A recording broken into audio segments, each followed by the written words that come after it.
வணக்கம். செல்வகுமாரின் அதிகாலை வானிலை ஆய்வறிக்கை. அதிகாரப்பூர்வ வானிலை அறிக்கைக்கு இந்திய வானிலை ஆராய்ச்சித்துறை அறிக்கையை பார்க்கவும். 2026 ஆகஸ்ட் 9 ஞாயிற்றுக்கிழமை அதிகாலை நிலவர வானிலை பதிவு. நேற்றைக்கு தென் மாவட்டங்களிலும் டெல்டா மாவட்டங்களில் ஆங்காங்கியும், குறிப்பாக மயிலாடுதுறை மாவட்டத்திலும் அதற்கு வடக்கே உள்ள அனைத்து மாவட்டங்களிலும் நல்ல மழை பொழிந்திருக்கிறது. சென்னையிலும், சென்னை சுற்றுவட்டார வடகடலோர மாவட்டங்கள், அனைத்து வடவுள் மாவட்ட பகுதிகளிலையும் நல்ல மழை பொழிவு. வால்பாறையிலையும், நீலகிரி மாவட்ட மேற்கு பகுதியிலையும், கேரளாவிலையும் கனமழை பொழிந்திருக்கிறது. சென்னையை பொறுத்த வரைக்கும் நேற்றைக்கு பள்ளிக்கரணை 63 மில்லிமீட்டர் மழை பொழிந்திருக்கிறது. பள்ளிக்கரணை பெருங்குடி.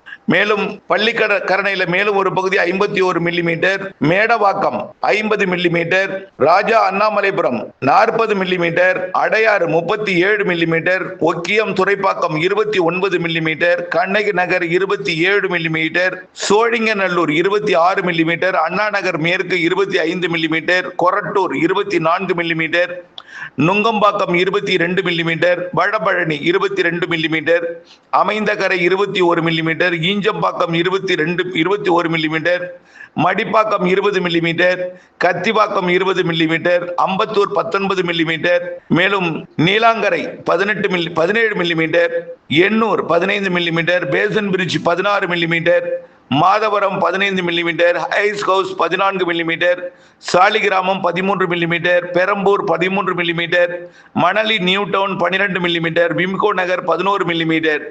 அதற்கு கீழே பெரிய அளவில் நீண்ட பட்டியல் இருக்கு. 1 சென்டிமீட்டருக்கு கீழே இவை எல்லாம் 1 சென்டிமீட்டர்ல இருந்து 6.5 சென்டிமீட்டர் வரைக்கும் மழை பொழிவை அறிவித்தோம். மேலும் பார்த்தீங்கன்னா ராணிப்பேட்டை மாவட்டத்திலையும், அதே போல திருப்பத்தூர், வேலூர், திருவண்ணாமலை மாவட்டத்திலையும் நல்ல மழை பொழிந்திருக்கிறது. சேலம், நாமக்கல்லையும், ஏற்காடு உள்ளிட்ட பகுதிகளிலையும் மழை. இப்போ புதுக்கோட்டை மாவட்டத்திலையும் ஆங்காங்கே மழை பொழிவு காணப்பட்டது. ஆவுடையார் கோயிலில் கூட 1 சென்டிமீட்டர் வரைக்கும் மழை பொழிந்திருக்கிறது.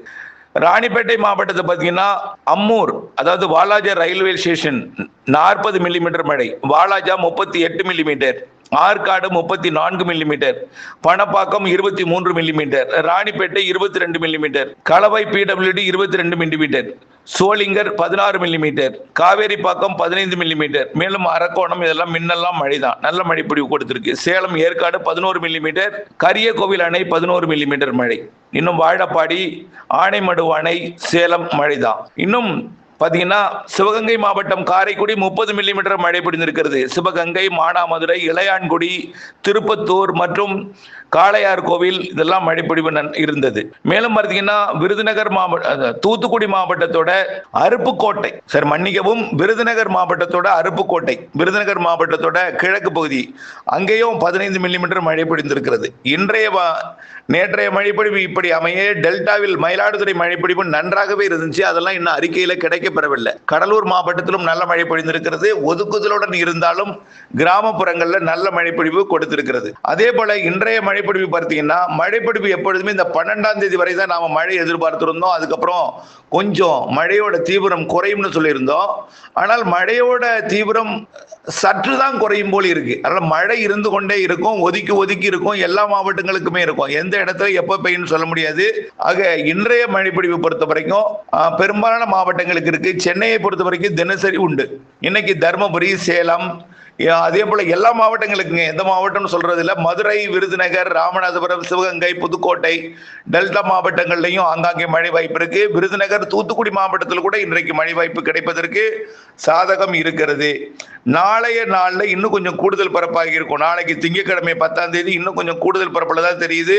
இதுல நாளை திங்கட்கிழமை 10ஆம் தேதி இரவு சென்னைக்கு இன்னும் கொஞ்சம் கனமழை பிடிப்பே தெரிகிறது. அதாவது இன்றைக்கு 6 சென்டிமீட்டர் பெய்திருக்கு. பெரும்பாலும் 1 சென்டிமீட்டர் 6 சென்டிமீட்டர் பெய்திருக்கு. நாளைக்கு ஒரு 8 சென்டிமீட்டர் வரைக்கும் ஏதாவது ஒரு இடத்துல பதிவாகலாம். இப்படி மழைப்பொழிவு இருந்து கொண்டே இருக்கும். 11ஆம் தேதி செவ்வாய்க்கிழமையும் நல்ல மழை இருக்கு. 11ஆம் தேதி செவ்வாய்க்கிழமை மதுரை, சிவகங்கை, ராமநாதபுரம், விருதுநகர், தூத்துக்குடி மாவட்டத்தில் ஆங்காங்கே, சிவகங்கை, புதுக்கோட்டை, டெல்டா மாவட்டங்கள் மற்றும் அரியலூர், பெரம்பலூர், கடலூர், திருச்சி, வடகடலோர மாவட்டங்கள் எல்லாத்துக்குமே நல்ல மழை தெரியுது. இதுல மதுரையை மையமாக வைத்து பலத்த மழை பொழிவு மதுரை, சிவகங்கை மாவட்டத்துக்கு தெரியுது. 12ஆம் தேதியும் அதே போல தெரியுது. ஆனா 12ஆம் தேதிக்கு மேல் தீவிரம் குறையும். ஆனால் காற்று மறைக்கும் பகுதி ஆகிய கொடைக்கானல் மலைக்கு கிழக்கு பகுதியும், அதே போல நீலகிரி மாவட்டத்தின் மலைப்பகுதிகளுக்கு கிழக்கு பகுதிக்கும் மழை வாய்ப்பு இருக்கிறது. 12ஆம் தேதிக்கு மேல் அங்கு கொஞ்சம் உறுதியாக தெரிகிறது. இப்படியே மழைப்பிடிப்பு தொடர்ந்து கொண்டிருக்கும் வேளையில கொஞ்சம் வெப்பம் அதிகரிக்கும். ஏன் வெப்பம் அதிகரிக்குதுன்னா, தென்மேற்கு பருவமழை கொஞ்சம் தீவிரம் குறையும், வெப்பசலன இடிமழை பிடிப்பு தான் தொடர்ந்து கொண்டிருக்கும். தென்மேற்கு பருவமழை நேற்றைக்கு வயநாடு குடகு பகுதியில் பெய்த மழை, காவிரி நீர்பிடிப்பு பகுதிகளில் பெய்த மழைப்பிடிப்பு கபினிக்கும் KRSக்கும் நீர்வரத்தை கொடுத்து கொஞ்சம் நீர்வரத்தும் கபினிலிருந்து மேட்டூருக்கு வந்து கொண்டிருக்கிறது. இந்த நிலை இன்றையோடு நின்றுவிடும். அதற்கு பிறகு திறப்பு என்பது குறைக்கப்படும். இருந்தாலும் வெப்பசலன இடிமழை பிடிப்பு காவிரி நீர்பிடிப்பு பகுதிகளோட, அதாவது நம்முடைய தமிழ்நாடு கர்நாடகா அணைக்கு இடைப்பட்ட அந்த கர்நாடக வனப்பகுதிகளில், மேட்டூரை ஒட்டிய வனப்பகுதிகளில் மழை தெரிகிறது. அங்கிருந்து கொஞ்சம் தண்ணி வருவதற்கு வாய்ப்பு இருக்கும். ரொம்ப இல்லை, அளவா லேசா இருக்கும். மழை இருந்துட்டு இருக்கும், தண்ணி கொஞ்சம் வந்துட்டே இருக்கும். தமிழ்நாட்டிலையும் மழைப்பிடிப்பு வெப்பசலன இடிமழை பிடிப்பு கர்நாடக எல்லையோர, ஆந்திர எல்லையோர, வட உள் மாவட்ட பகுதிகளிலையும் காற்று மறைக்கும் பகுதிகளுக்கும் மழை இருக்கும். எதுக்கு காற்று மறைக்குன்னா, காற்று பகுதியை பொறுத்த வரைக்கும் கண்டிப்பாக வரக்கூடிய 16ஆம் தேதிக்கு மேல் மழை இருக்குன்னு சொல்லியிருக்கிறோம். காற்று பகுதிக்கு உடனடியாக கொட்டிராது, புரியுங்களா? 16ஆம் தேதி அடுத்த சுற்றின் மழைப்பிடிப்பு தீவிரமடையும்னு நாம நீண்ட கால அறிக்கையிலே சொல்லியிருக்கிறோம். அதாவது 10ஆம் தேதி வரை மழைப்பிடிப்பு நீண்ட கால அறிக்கையில் என்ன கொடுத்திருக்கோம்னா, ஆகஸ்ட் 10 வரை மழைப்பிடிப்பு கொடுக்கும், ஒரு 5 நாள் இடைவெளி கொடுக்கும்னு சொல்லியிருந்தோம். ஆனா இப்ப என்ன சொல்றோம்னா, ஆகஸ்ட் 12 வரைக்கும் இருக்கும், அதுக்கப்புறம் கொஞ்சம் தீவிரம் குறையும்னு சொல்லியிருக்கிறோம், அவ்வளவுதான். அதுல 16ஆம் தேதியிலிருந்து அடுத்த சுற்றின் மழைப்பிடிப்பு தெரியும் போது தென்மேற்கு பருவமழையும் தீவிரமடையும். 16ஆம் தேதியிலிருந்து ரொம்ப தீவிரமடைஞ்சிடாது, ஸ்லைட்டா கொஞ்சம் கொஞ்சமா படிப்படியா தீவிரமடையும்.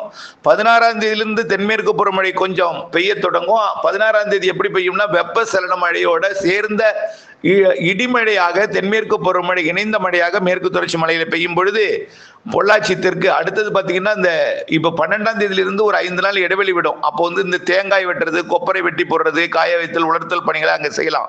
காற்று பகுதிக்கு அந்த கொஞ்சம் கொஞ்சம் இந்த சாரல் முக்கோணத்துக்கு வருவது என்பது 12ஆம் தேதிக்கு பிறகு 16ஆம் தேதி என்பது நீங்கள் நினைவில் கொள்ளுங்கள். அதுக்கு இடையில மிரட்டல் இருக்கும், ஆனால் மழைப்பிடிப்பு உள்ளே இருக்கும். காற்று பகுதிக்கு பொறுத்த வரைக்கும் அந்த முக்கோணம் உள்ளிட்ட தெற்கு பகுதி, பொள்ளாச்சி தெற்கு பகுதியில் மழைப்பிடிப்பை பொறுத்த வரைக்கும் 16ஆம் தேதியிலிருந்து அடுத்த மழைப்பிடிப்பு தொடங்கும். 16 இல்லைன்னா 17 தொடங்கும். 17க்கு பிறகு இருந்து கொண்டே இருக்கும். 18 கொஞ்சம் தீவிரம் அடையும். 18ல் இருந்து மாத இறுதி வரை மழை படிப்படியாக வலுக்கும். மேற்கு தொடர்ச்சி மலை பகுதிகளில், கேரளாவில் தென்மேற்கு பருவமழை வலுக்கும்.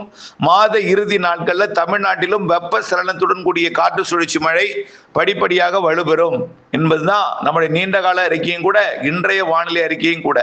ஆனால் தமிழ்நாடு தவிர்த்த பிற மாநிலங்களுக்கு தான் தென்மேற்கு பருவமழை. தமிழ்நாட்டை பொறுத்த வரைக்கும் அணைகளின் நீர்பிடிப்பு பகுதிகளில் நல்ல மழைப்பிடிப்பு கொடுக்கும். ஆகஸ்ட்லன்னு சொன்னோம், முதல் 10 தேதி வரைக்கும் கொடுக்கும்னு சொன்னோம். இன்னைக்கு தேதி 9 ஆகிவிட்டது. இன்றைக்கு வரைக்கும் கொடுத்து கபினியில் இருந்து நீர்வரத்தை கொடுத்ததை நினைவுபடுத்த விரும்புகிறேன். 5 நாள் இடைவெளி கொடுக்கணும், ஆனால் இடைவெளி ரொம்ப கொடுக்காது. ஒரு 5000-3500 கனஅடி நீர்வரத்தை கொடுக்கும் வகையில் மேட்டூருக்கு, கபினிக்கு நீர்வரத்து இருந்து கொண்டிருக்கும். அந்த அளவுக்கு மழை இருக்கும். அதற்கு பிறகு ஒரு 2-3 நாள் குறைந்தாலும் மீண்டும் 16ஆம் தேதிக்கு மேல பெய்யக்கூடிய மழை நீர்வரத்தை கூட்டும். மாத இறுதி 10 நாள் பலத்த மழை இருக்கு. அதுக்கப்புறம் தென்சின கடலில் இருந்து வரக்கூடிய நிகழ்வு வங்கக்கடலோட வடக்கு பகுதிக்கு வர தொடங்கும். இப்ப 16ஆம் தேதி வரக்கூடிய நிகழ்வு வடகிழக்கு மாநில பகுதிகளுக்கு வெள்ளப்பெருக்கை ஏற்படுத்தும். வடகிழக்கு மாநில பகுதி மட்டுமல்ல, வடகிழக்கு மாநிலம், மேற்கு வங்கத்தோட இமயமலை ஒட்டிய பகுதி, வடக்கே உள்ள பகுதி, சிக்கிம் ஒட்டியுள்ள பகுதி, அதே போல பீகார், ஜார்க்கண்ட், உத்தரப்பிரதேசம் மற்றும் காஷ்மீர் வரைக்கும் இமயமலையில வெள்ளப்பெருக்கை ஏற்படுத்தக்கூடிய மழைப்பொழிவு தெரிகிறது. அதற்கு அடுத்த நிகழ்வு தான் வங்கக்கடலுக்கு வரும். அது இந்த மாத இறுதியில வரும். செப்டம்பர்ல அடுத்தடுத்தது ஒடிசாவிற்கும், அதற்கு அடுத்தது ஆந்திர பிரதேசத்திற்கும், அக்டோபர் அதாவது செப்டம்பர் இறுதியில எல்லாம் 15 தேதிக்கு மேல எல்லாம் தெற்கு ஆந்திர பிரதேசத்துக்கே வர தொடங்கினோம். மத்திய ஆந்திர பிரதேசத்துக்கு உறுதியாகவும், அக்டோபர் முன் 15 தேதி தெற்காந்திர பிரதேசம், மத்திய ஆந்திர பிரதேசத்துக்கே வருவதற்கு உறுதியான வாய்ப்பு இருக்கிற காரணத்தினாலே தென்மேற்கு பருவமழை இறுதி கட்டம் 45 நாள் வலுத்து இருக்கும்.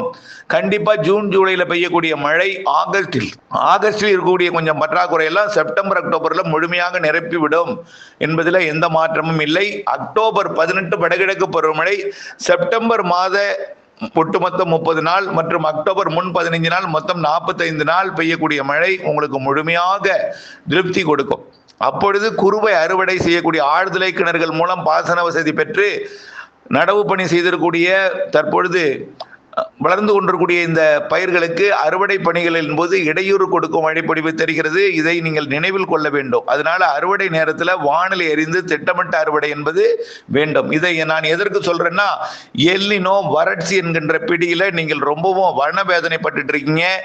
எல்னினோ என்பதெல்லாம் இல்லாமல் போய்விடும். எல்னினோ இருக்கு, எல்னினோ இருந்தாலும் அது இந்த அளவுக்கு தீவிரம், பெரிய அளவில் ஒரு மிரட்டல், தமிழ்நாட்டுக்கு அந்த அளவுக்கு ஒரு வறட்சி இதெல்லாம் இருக்காது. நீங்கள் தினசரி உணர்ந்து கொண்டுதான் இருப்பீங்க. ஆரம்பத்தில் ஜூன் ஜூலைல வெயில் இருந்துச்சு, ஆனா இப்ப வெயிலுக்கு வராது, மழையா மாறும். ஆகஸ்ட் இறுதியில மழை தீவிரமடையும், செப்டம்பர் அக்டோபர் மிகவும் தீவிரமடையும் சொன்னோம். அதற்கான நம்பிக்கையை ஆகஸ்ட் முதல் வாரத்தில் எட்டும் என்று சொன்னோம், எட்டி இருக்கிறது. பிறகு போக போக நம்பிக்கை என்பது முழுமையான மனதை திருப்தி கொடுக்கும் வகையில் செப்டம்பர் அக்டோபர் மழைப்பொழிவு இருக்கும். வடகிழக்கு பருவமழை போலவே அக்டோபர் 15 தேதி வரைக்கும் இருக்கும். அக்டோபர் 1 அக்டோபர் 18 பெய்யக்கூடிய மழை வடகிழக்கு பருவமழை. அது கண்டிப்பாக அனைத்து மாவட்டங்களுக்கும் அதிக மழைப்பொழிவை தரும். வடகிழக்கு பருவமழைக்கு வறட்சி என்று நினைத்து கொண்டு ஒரு அசாதாரணமாக இருந்துவிட வேண்டாம். வறட்சி அல்ல, இந்த ஆண்டு நாம் முன்னெச்சரிக்கை எடுக்க வேண்டிய அளவிற்கு மழை பொழிவு அதிகம் இருக்கிறது என்பதையும், பண்ணை குட்டைகளை அமைப்போம், பண்ணை குட்டைகளை ஆழப்படுத்துவோம், அகலப்படுத்துவோம், கரைகளை பலப்படுத்துவோம். வடகிழக்கு பருவமழைக்கு முன்கூட்டியே வடிகால் வாய்க்கால்களை சரி செய்வோம். தேக்கி வைக்கக்கூடிய நீரை உடைப்படுத்தி விடாமல் பாதுகாக்கும் வகையில பண்ணை குட்டைகளை பலப்படுத்தி, கரைகளை பலப்படுத்தி வைப்போம். இது செய்தால் 2027 கோடை நம்முடைய கைவசம் நீர் தேக்கி கவலை இல்லாமல் விவசாயம் செய்யலாம், குடிநீர் பிரச்சனையும் போக்கலாம். 2027 கோடை மட்டும் கொஞ்சம் வெயில் அதிகமாக இருக்கும். 2027 மே முடிந்ததும் எல்னினோ என்கின்ற பேச்சே இல்லாமல் போய்விடும்.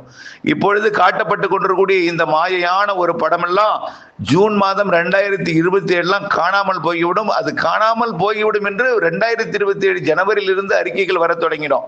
ஆகவே அதையும் நம்ம இப்பயே சொல்றோம். அதனால 2027 மே வரைக்கும் இந்த அச்சுறுத்தல் எல்னினோ, சூப்பர் எல்னினோ, கதுல்லா எல்னினோ, இந்த வார்த்தையெல்லாம் 2027 மேயில் முற்றிலுமாக போய்விடும். அதற்கு பிறகு லானினா வர தொடங்கும். ஆகவே நம்மை பொறுத்த வரைக்கும் இப்பொழுது எப்படிப்பட்ட எல்னினோவாக இருந்தாலும் ஜனவரி 10 வரை எந்தவித தண்ணீர் பிரச்சனைக்கும் எந்தவித பிரச்சனைக்கும் வாய்ப்பில்லை. மழைப்பொழிவுதான் கூடுதல் இருக்கிறது. ஜனவரிக்கு பிறகு ஏற்கனவே தேக்கி வைத்திருக்கக்கூடிய தண்ணீர் நமக்கு நீர் பிரச்சனையை தீர்க்கும். வெயில் கொஞ்சம் அதிகமாக இருக்கும். அதற்கு பிறகு ஜூன் பிறந்து விட்டால் தென்மேற்கு பருவமழை மிகச் சிறப்பானகவும், வடகிழக்கு பருவமழை 2027 மிகச் சிறப்பாக இருக்கும் என்பதை தெரியப்படுத்த விரும்புகிறேன். அடுத்தது தொடர்ந்து நம்முடைய செய்ய வேண்டிய வேலை வானிலை அப்டேட்ஸோட இணைந்திருக்கணும். மாதத்துக்கு ஒரு அறிக்கையாவது கேட்கணும். வானிலை அறியாமல் விவசாயம் செய்வது விவசாயத்துக்கு நஷ்டம் ஏற்படுத்தும், அறுவடை நேரத்தில் இடையூறு கொடுக்கும் மழை இருக்கிறது என்பதையும் தெரியப்படுத்த விரும்புகிறேன். காற்று பகுதிகளுக்கு மழைப்பொழிவு இதுவரை பெய்யவில்லையே என்று இயங்கிக் கொண்டிருக்கூடிய ரெட்டியார் சத்திரம் மற்றும் ஒட்டஞ்சத்திரத்துக்கு மேற்கே இருக்கக்கூடிய காற்று பகுதிகளுக்கெல்லாம் மழை எப்பொழுதுமே செப்டம்பர் தான் பெய்யும். அதற்கு முன்னாடி மழை இருக்கு. இந்த ஆகஸ்ட் இறுதி நாட்கள்ல எல்லாம் செப்டம்பர் நல்ல மழை இருக்கு, அக்டோபர்லயும் நல்ல மழை இருக்கு. தென்மேற்கு இறுதி 45 நாள் வலுத்திருக்கும். அக்டோபர் 18க்கு மேல் வடகிழக்கு பருவமழை. எல்லா மாவட்டங்களுக்கும் அதிக மழை இருக்கு. அதுல பாதிக்கும் மழை தென் மாவட்ட மேற்கு தொடர்ச்சி மலை தொடங்கி வடகடலோரம் வரைக்கும், அதுல டெல்டா தென்கடலோரம் அடங்கும். இலங்கைக்கும் இலங்கை சுற்று வட்டார பகுதிகளில் அடுத்தடுத்த சிறு நிகழ்வு வந்து அதிக மழை தரும். வலுவான நிகழ்வுக்கும் வாய்ப்பு இருக்கிறது. சிறு நிகழ்வே அதிக மழைப்பொழிவும் தரும் என்பதை தான் நாம் நினைவில் கொள்ள வேண்டும். அப்டேட்ஸோடு இணைந்திருப்பது கட்டாயம். நன்றி.